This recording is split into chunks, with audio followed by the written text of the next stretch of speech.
The next day, Malcolm found the nuns busy preparing for the feast of Saint Scholastica. It wasn't actually a feast. As Sister Fenella had explained to a disappointed Malcolm on previous occasions, it was a day of celebration.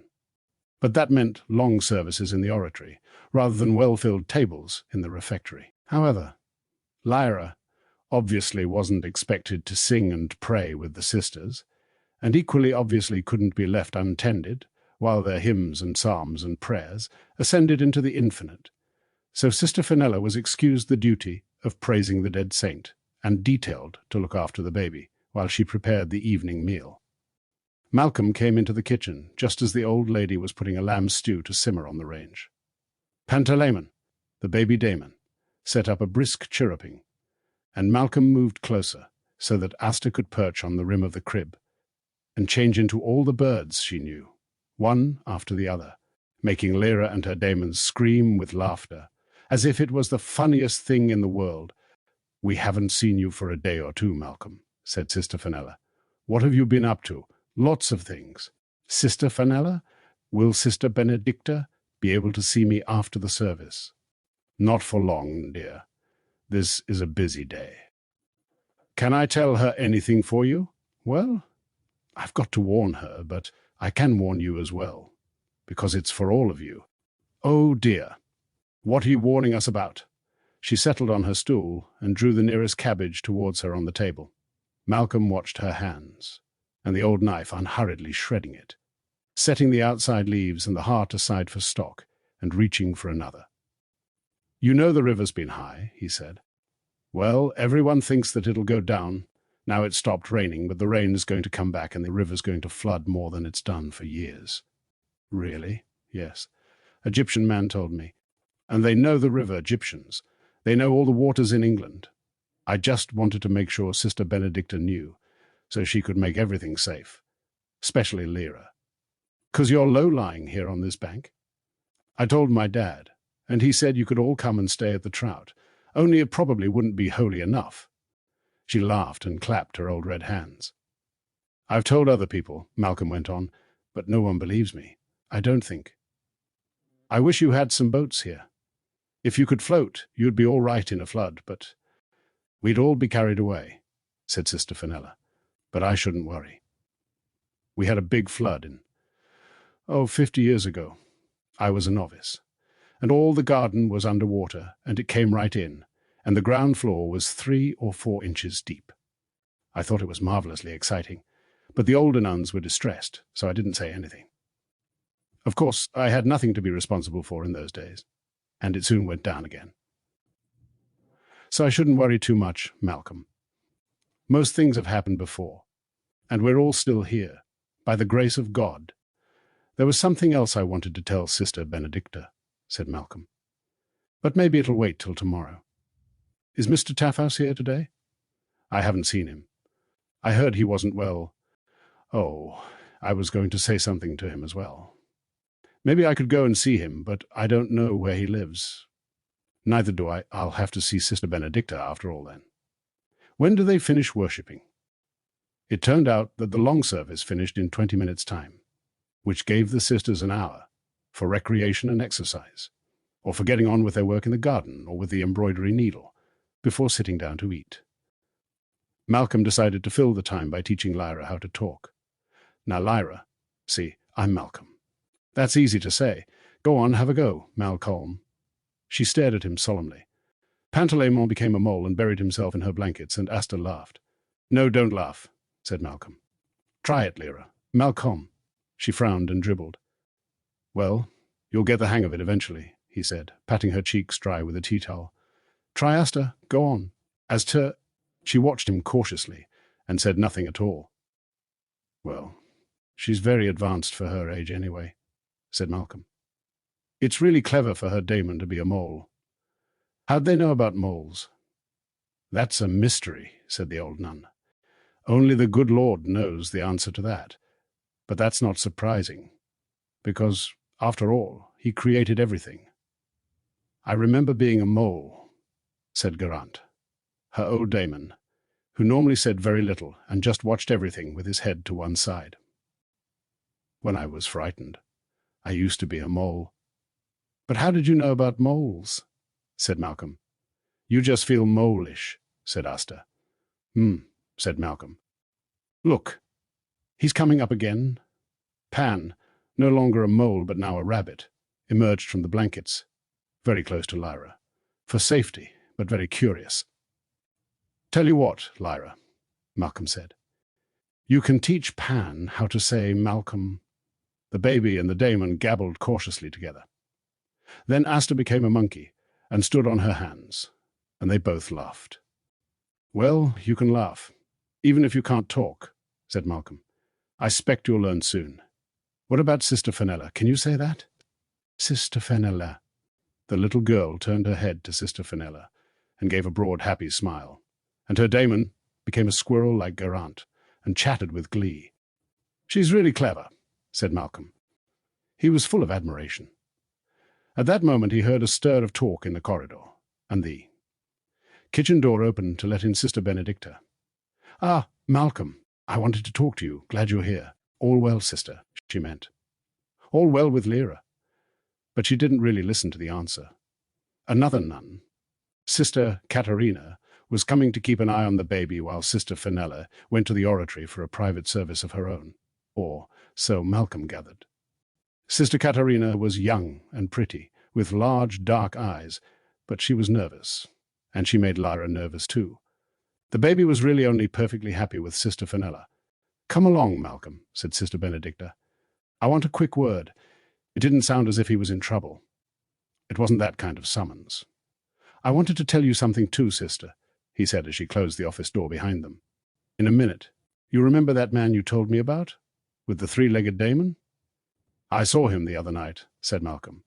I was going through the upstairs bedrooms at home, looking for something, and he described what he'd seen.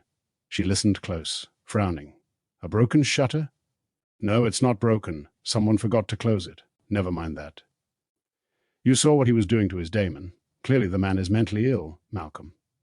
What I wanted to tell you was to keep away from him. If you see him anywhere, just go in the opposite direction. Don't get drawn into conversation. I know how friendly you are with everyone, and that's a virtue. But you have to use judgment as well, which is another virtue. That man is not capable of reason, poor thing, and his obsessions can damage other people, just as they've damaged his daemon. Now, what did you want to tell me? Was it about him? Partly. But the other part is that there's going to be a flood. Egyptian man told me, oh, nonsense. The weather's changed. It'll be spring before we know it. Thank the good Lord. All that rain's over and done with. But he explained, a lot of what the Egyptians say is superstition, Malcolm. Listen to it politely. But again, use your judgment. All the forecasts from the weather office agree. The heavy rains are over, and there's no danger of flood. But the Egyptians know the rivers and the weather. Thank you for passing on his warning. But I think we're going to be safe. Was there anything else? Is Mr. Taffhouse all right? He's a little poorly. Now that all the shutters are up, I've told him to rest for a few days. Off you go, Malcolm. Remember what I told you about the man? She was very hard to argue with. Not that he wanted to argue. All he was trying to do was warn, as Mr. Van Texel had asked him to do. That night, he had another dream about wild dogs.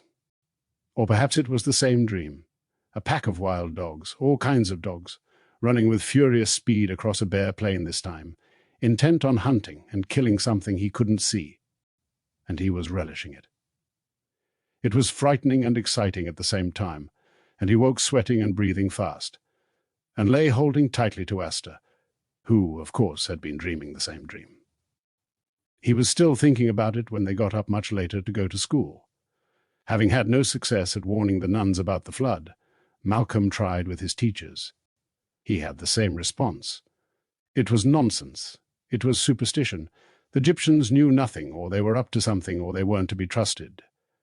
I don't know, said Malcolm to Robbie and Eric and Tom in the playground. Some people just don't want to be warned. Well, it doesn't look likely, this flood, said Robbie. River's still high, said Tom, who was a faithful follower of whatever Malcolm said. It wouldn't take much more rain. My dad says you can't believe anything the Egyptians say, announced Eric. There's always a hidden agenda with them. A what? Said Robbie. They got secret plans that no one else knows about, "Don't talk daft," said Malcolm. "What secret plan could this be?" "You stopped wearing your League badge," said Robbie. "I bet there's a secret agenda behind that, and all." In answer, Eric slowly reached up to the lapel of his blazer and turned it back with a finger and thumb. Pinned underneath was the little enamel lamp of the League of St. Alexander. "Why are you hiding it?" said Malcolm. "Those of us who have reached the second degree wear it like that," said Eric. "There's a few of us in school, but not many. At least if you wear it on the outside, people can see you belong," said Robbie. "But hiding it's sneaky." "Why?" said Eric, honestly astonished. "'Cause if you see someone's wearing a badge, you can just not say anything they could report," said Malcolm. "But if they hide it, you could find yourself in trouble without knowing why." "What is this second degree, anyway?" said Robbie. "I'm not allowed to tell you." "Bet you will, though," said Malcolm. "Bet you'll tell us before the end of the week." "I won't," said Eric. "Yes, you will," said Robbie and Tom together. Eric stalked away, offended. The influence of the League had stabilized since its first big successes. Mr. Hawkins, the deputy head who had compromised with it at once, was confirmed a successor to the old headmaster, who had disappeared. Eric said Mr. Willis was at a special training camp, but he was believed as much as he usually was, so no one knew for sure. Some of the teachers who had left in protest, or by being required to take leave, had come back, sullen or chastened. Others had vanished and been replaced. The real authority in the school was held by the never quite named, never quite described, never quite admitted to group of senior pupils forming the first and most influential members of the League. They met with Mr. Hawkins every day, and their decisions or orders were announced in the next day's assembly. Somehow it was implied that any such proclamation was the direct word of God, so that to disobey or protest was to blaspheme. Many pupils got into trouble before they understood this. Now, though, the understanding had permeated everywhere. The pupils in this half-secret group were helped and guided by 2 or 3 adults, who were rumored to be special governors. They never spoke in assembly, never taught any lessons, hardly ever spoke to a pupil. They patrolled the corridors making notes, and were treated with particular obsequiousness by the staff. But no children were told their names or what their functions were. It just became understood. About half the school had joined the League. Of those, a few had fallen away, and of the rest, a few had given in and joined. For the moment, nothing more had been seen of the woman who had first come to tell them about it, and absolutely nothing had been said in the newspapers.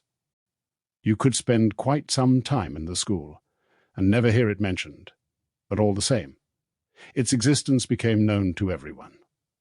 It was as if it had always been there, as if it would be strange for a school not to be pervaded by this half-enthralling, half-frightening miasma. Lessons went on as normal, though each lesson was now preceded by a prayer.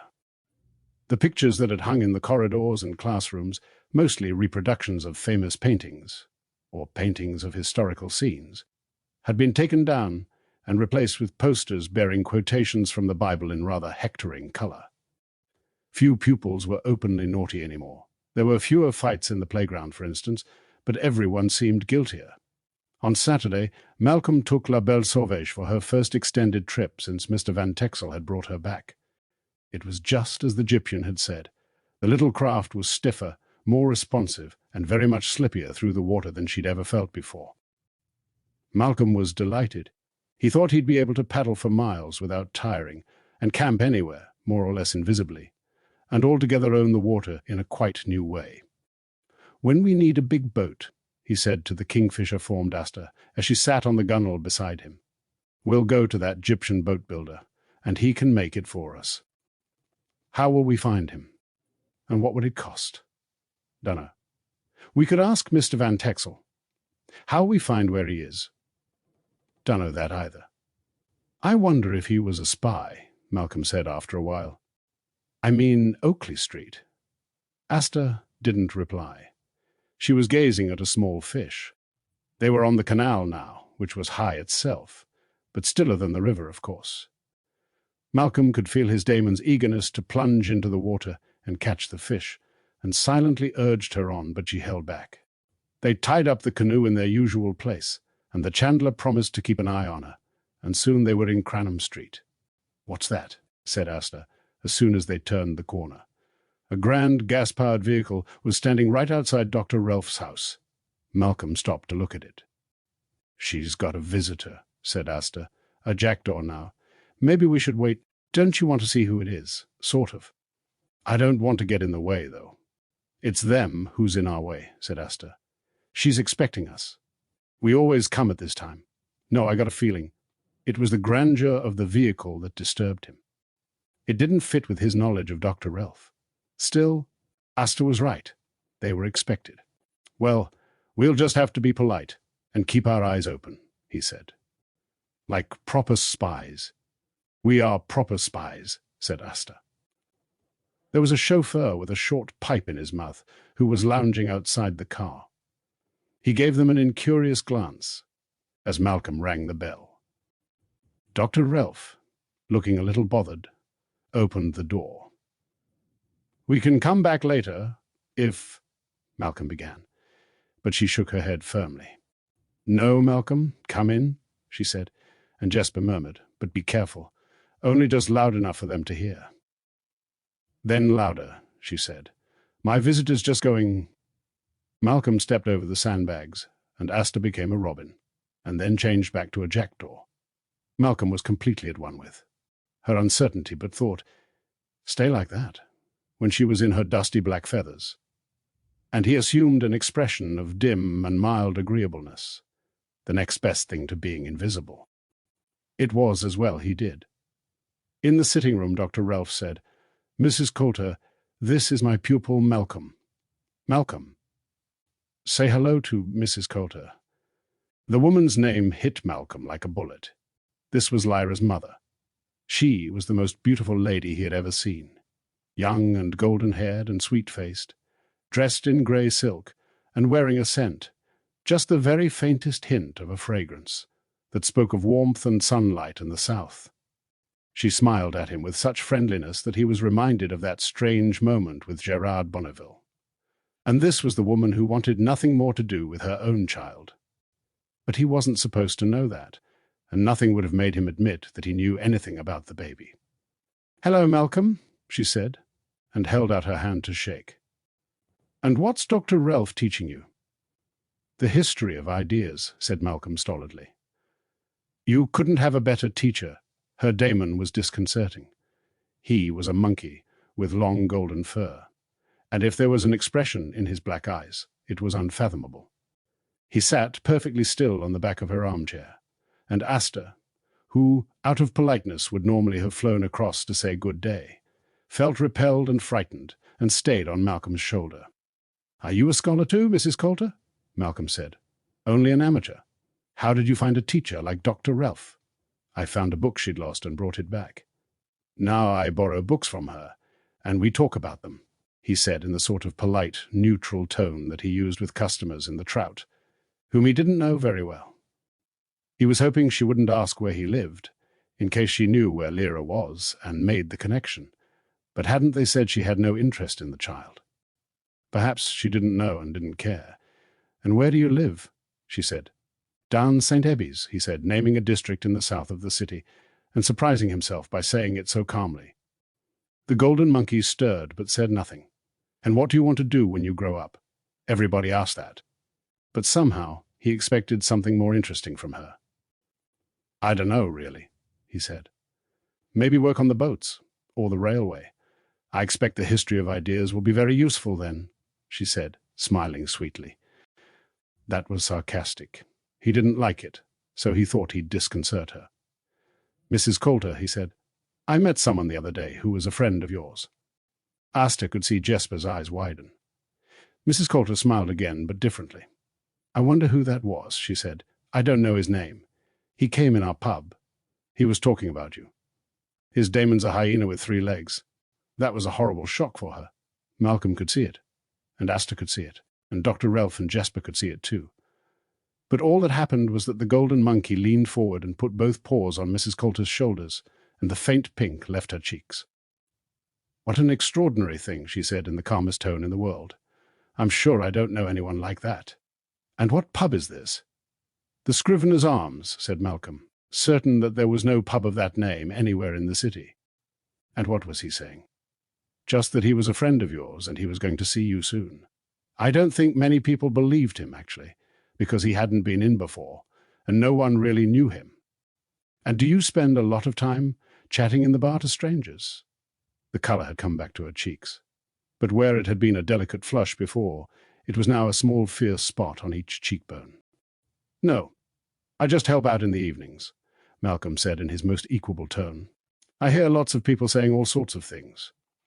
If he comes back, shall I tell him? I've seen you, and you don't know him? You better not say anything. You better not listen to nonsense either. I'm sure Dr. Relf would agree."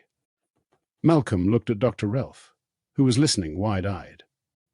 But she blinked and recovered, and said, "Was there anything else I can help you with, Mrs. Coulter?" "Not for now," said Mrs. Coulter. The golden monkey had come to sit on her lap and press his face into her hair, as if he was whispering. She stroked his fur automatically, and he turned his head to glare at Malcolm with those unfathomable eyes. Malcolm stared back calmly, though he felt anything but calm. If that monkey had a name, it might be Malice, he thought. Mrs. Coulter gathered the Damon into her arms and stood up, whispering something to him. Then she held out her hand to Dr. Relf. "Very kind of you to put up with me calling without any notice," she said, and then turned to Malcolm. "Goodbye, Malcolm," was all she said. She didn't offer to shake his hand.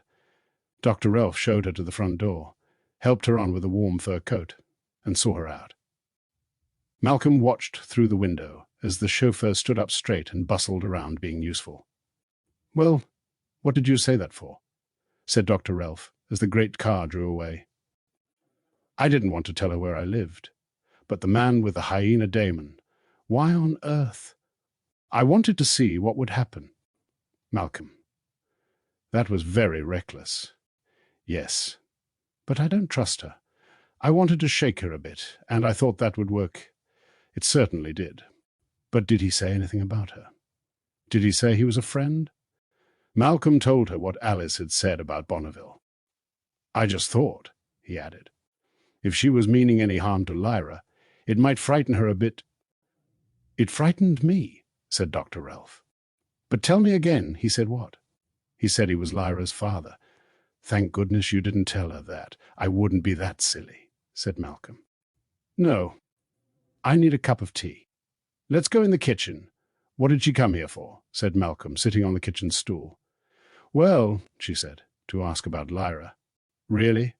What did you tell her?" "It was strange. She seemed to think I had some connection with the child. As I do, I suppose, indirectly through you." "It was—" She stopped, holding the kettle in mid-air, as if struck by a sudden thought. "Yes. It was just as if she'd learned about that from an alethiometer. I wonder. It's exactly the sort of partial knowledge that you get when you're in a hurry, or you're not an expert reader. She was clearly passionately interested in where the child was, and something had told her that I might know. But you didn't." "Of course not. Of course not." She began by asking about the Oxford alethiometer group, about all sorts of things, but politely, as if she wasn't really interested. Then she began to ask about the child, who was being held somewhere in Oxford, or near Oxford, as if it was something interesting, but not important, except that it clearly was. Jesper was watching her Damon, who was gripping the back of her chair. As she put the kettle on the stove and busied her hands with the tea caddy, she was thinking hard. Malcolm saw and said nothing. She didn't speak till they were sitting down beside the fire. Then she took a deep breath. "Malcolm," she said, "I'm going to take a risk now and tell you some things I shouldn't. You will keep quiet about them. You do understand how important it is?" "Well, course. Yes, of course you do. I just dread putting you in danger. And I don't know whether it's more dangerous for you to know these things or not to. Probably more dangerous not to. Yes, that's what I think. Well, the fact is, I've left the alethiometer group. Why? I was offered a chance to do something else, to work with a different alethiometer on my own. I thought there wasn't many of them. This one became free. Unexpectedly. That was lucky. I don't know. It might be. I think that was one of the things Mrs. Coulter was trying to find out. Whether I had it. Is she a spy, then? I think so. For the other side, did you hide it from her? I mean, hide that you were doing it. I hope so. That Damon, it's impossible to tell anything from that face. He was a bit shocked when I said about Gerard Bonneville. Yes, he was. And she was very shocked. I'm still not sure you should have done it. We wouldn't have known otherwise. Known what? That she knew about him. Oh, you remember I told you about the broken shutter on the Priory window, when we saw him hitting his Damon? Yes. Well, it wasn't broken. Sister Benedicta told me someone had forgotten to close it. That's interesting. I wonder if someone left it open on purpose. That's what we've been thinking, said Malcolm. But I don't know who would have done that. Dr. Relf put her teacup down on the hearth. Malcolm, you won't tell anyone about the alethiometer business, will you? Absolutely not, he said, surprised she should ask. I didn't think you would, but it is deadly secret. Course I won't, he said. He ate a biscuit. She went to the window. But Dr. Relf, he said, can I ask you what you're doing with the new alethiometer? Is it the same as what you did in the group? No, it's not. The people who gave it to me want me to ask about Lyra, among other things. What do they want to know about her? She's important in some way they don't understand, and they want me to look into some more questions about dust. She had her back to him, and he felt she wasn't happy answering too many questions, but he had to ask one more. And is they Oakley Street? She turned around. The sky had become dark behind her, and the only light in the room came from the coal fire in the hearth, so he couldn't see her expression. Yes, it is, she said heavily. But that's not for mentioning, remember. No. All right. I won't ask any more questions. She turned back to the window. It looks as though your Egyptian was right, and it's going to rain again, she said. Let's finish soon, or you'll get soaked. Come and choose a couple of books. He could tell she was worried, and not wanting to hang around in case he annoyed her, he quickly picked out a murder story and a book about China and said goodbye. Once the safe had been installed and the break with the alethiometer group was complete, Hannah asked Professor Papadimitriou about that odd moment at the end of the dinner when no one could look at her, when the atmosphere changed so suddenly. Papadimitriou explained it. It seemed that sometimes Oakley Street and other secret services had to use blackmail in order to turn an agent on the other side. There was an agent they were targeting at present, for example, who was reputed to have an unhealthy interest in young boys. As soon as he said that, she saw the trap she'd fallen into and cried out in dismay, "No, not Malcolm. Hannah, I won't allow it. You want to offer him up, I don't know, as a temptation. And then what? You'll burst into the room and catch the man red-handed. Or worse, you'll have a secret camera installed and take photograms. You want to put Malcolm into a situation like that? How despicable. And Nugent said it wouldn't put him in danger. And I believed him. God, what a fool. Hannah, he would not be in the slightest danger. It would be so quick he wouldn't even be aware of what was happening. We'd make sure of that. He's too valuable to risk. I won't let it happen. Never. I'd sooner give this alethiometer back and forget I ever had anything to do with. Well, that would be. And you waited till I was committed before telling me. Well, now I see what sort of thing I'm committed to. Come back when you've calmed down, was all he said. I won't calm down. Not about this. No, of course she'd do anything to keep Malcolm safe from that. And she saw Lord Nugent in a new light, too. Under that patrician charm and friendliness, he was ruthless.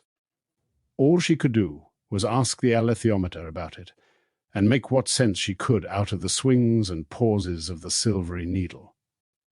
As ever, the deeper she went, the more questions she saw. That evening, the rain started in earnest.